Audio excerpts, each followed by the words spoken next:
Hello everyone, this is doctor same और आज हम पढ़ रहे हैं समरी ऑफ इनहेरिटेंस चैप्टर। पूरी की पूरी चैप्टर जो है उसमें हम क्या क्या पढ़ेंगे, तो आज हम जल्दी जल्दी से वो सब रिवाइज करते हैं।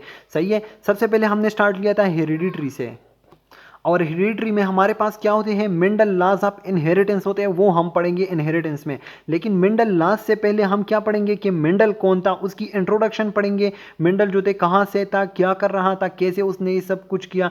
सही है। फिर उसके बाद ये देखेंगे कि मेंडल को रिजेक्ट क्यों किया गया था, मेंडल के काम को क्यों नहीं सराहा गया।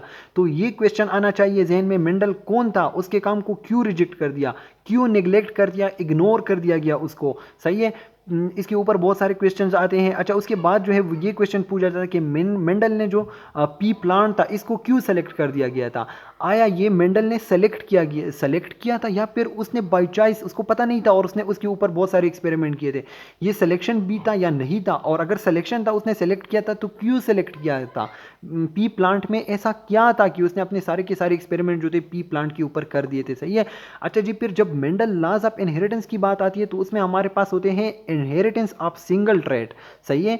इनहेरिटेंस ऑफ सिंगल ट्रेट हम पढ़ेंगे, जिसमें हमारे पास ये होते कि सीड शेप जो है, हम उसको मोस्टली सीड शेप जो है उसको ज़्यादातर कहते हैं कि आया सीड शेप जो है राउंड है या फिर रेंकल है, और फिर उसको हम जब क्रॉस करते हैं तो जो हाइब्रिड बनते हैं वो रेंकल बनते हैं या फिर हमारे पास राउंड बनते हैं। सही है। तो सिंगल ट्रेट की बात हम करेंगे। उसके बाद जो है हम दो ट्रेट की, इनहेरिटेंस ऑफ टू ट्रेड्स जो है उसके ऊपर हम मेंडल लॉज जो है वह अप्लाई करेंगे।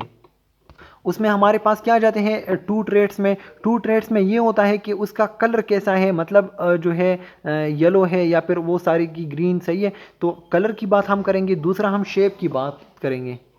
अच्छा जी, उसके बाद हमारे पास आते हैं कि मेंडल लॉ, जो इसमें हम बाद में फिर हम क्या डिटेल से जाते हैं, तो Mendel law of inheritance, Mendel law of dominance, Mendel law of independent assortment. बहुत सिंपल सिंपल लॉज है। पता नहीं स्टूडेंट्स को इतने मुश्किल क्यों पेश किए जाते हैं कि उनको समझ ही नहीं आती। तो इंशाल्लाह बहुत सिस्टमेटिक तरीके से जाएंगे, एक एक को समझेंगे। सही है।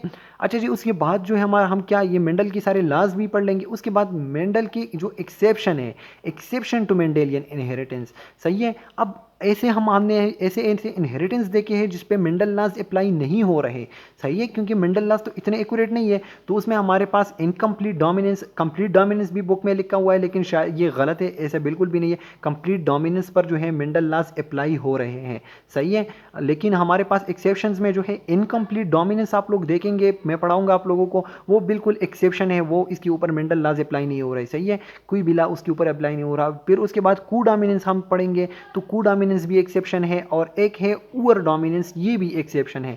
तो अगर आप लोगों से किसी एमसीक्यू में पूछा जाता है, कहाँ भी किसी भी जगह पूछा जाता है कि मेंडल के लॉ के एक्सेप्शन में क्या क्या है, तो इनकम्प्लीट डोमिनेंस, को डोमिनेंस और ओवर डोमिनेंस, ये जो है एक्सेप्शन है, इसके ऊपर मेंडल लॉज अप्लाई नहीं हो रहे। सही है। अच्छा जी, जब हम चैप्टर में आगे जाते हैं तो हमारे पास आ जाता है एबीओ ब्लड ग्रुप सिस्टम। सही है। एबीओ ब्लड ग्रुप सिस्टम हम पढ़ेंगे। उसमें जो है मल्टीपल एलील की कॉन्सेप्ट समझ आनी चाहिए हमें। सही है। और उसकी क्या जेनेटिक है, मतलब एबीओ ए, अगर किसी बंदे में ए ब्लड ग्रुप है तो क्यों है, उसके अंदर ऐसा कैसा जेनेटिक मेकअप है, तो ये सारे क्वेश्चन आप लोग के हल हो जाएंगे। सही है। उसके बाद अदर ब्लड ग्रुप सिस्टम है, बहुत सारे ब्लड ग्रुप सिस्टम है। सही है। तो उसमें एक इंपॉर्टेंट है जिसमें है आरएच ब्लड ग्रुप सिस्टम, जिसको हम कहते हैं। सही है। तो एबीओ भी पढ़ेंगे और उसके बाद आरएच भी पढ़ेंगे। आरएच जो है जिसकी वजह से ये डिसाइड होता है कि हम जो कहते हैं ना आपके पॉजिटिव और नेगेटिव, मतलब ओ पॉजिटिव, ओ नेगेटिव, ए पॉजिटिव, बी पॉजिटिव, ए नेगेटिव, तो ये पॉजिटिव और नेगेटिव जो है ये किस सिस्टम ने हमें डिसाइड करने हैं, आरएच ब्लड ग्रुप सिस्टम ने। सही है। और आरएच से एक बहुत बड़ी इशू सामने आती है जिसको हम कहते हैं आरएच इनकम्पेटेबिलिटी, जो मदर और फीटस के दरमियान एक बड़ा मसला है।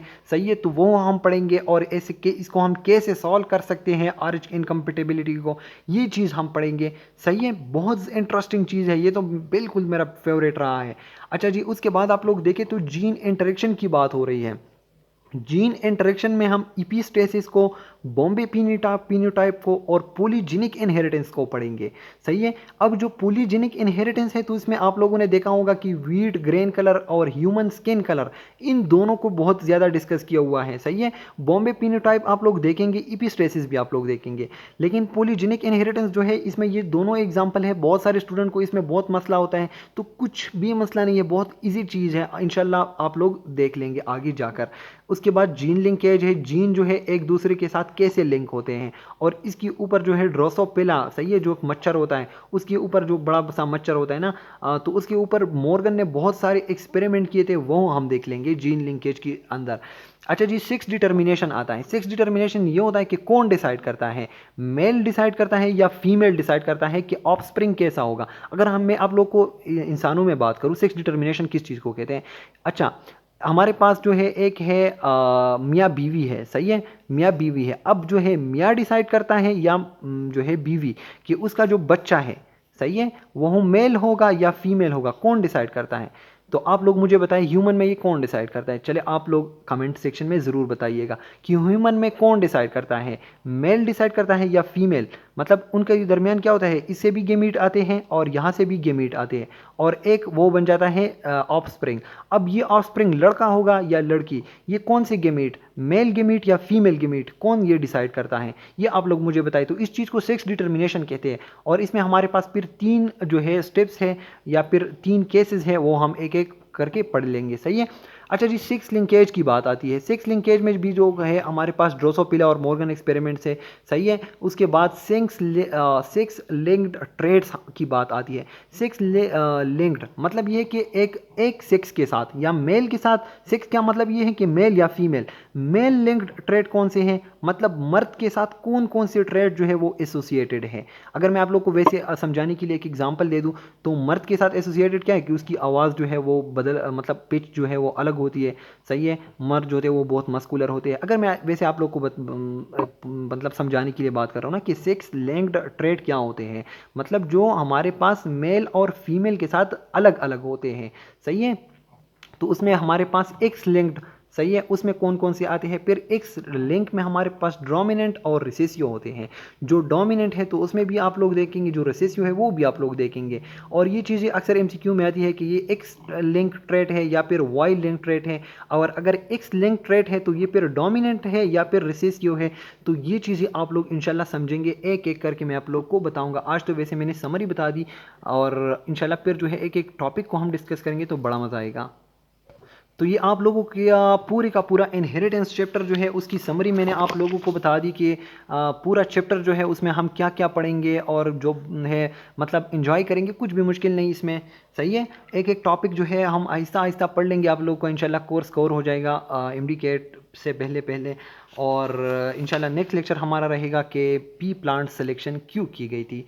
और आज जो है मैंने आप लोग को बता दिया कि कमेंट सेक्शन में ज़रूर ये बात मुझे बता दें, ये डिसीजन वाली कि कौन डिसाइड करता है, आपकी अम्मी ने आपको डिसाइड किया कि ये लड़का पैदा हो या अब्बू ने। तो लेट्स एंजॉय। Thank you.